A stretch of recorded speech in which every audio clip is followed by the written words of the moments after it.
मशरिक news के नाजरीन आदाब। नजीबाबाद के नज़दीकी गांव मौज़मपुर सादात में 2 बच्चों पर गुलदार ने हमला कर ज़ख्मी कर दिया। बच्चों के शोर मचाने पर दौड़े गांव वालों ने गुलदार को लाठी डंडों से पीट पीट कर मौत के घाट उतार दिया।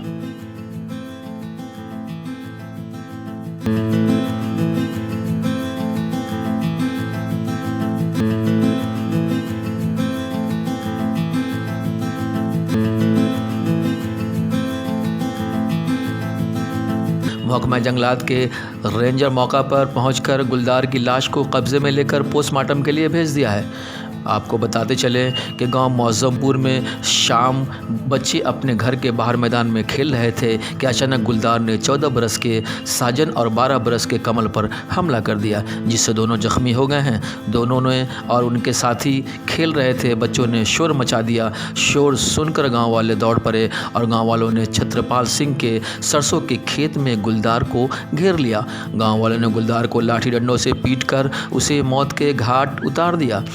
जख्मी लड़कों को अस्पताल में दाखिल कराया।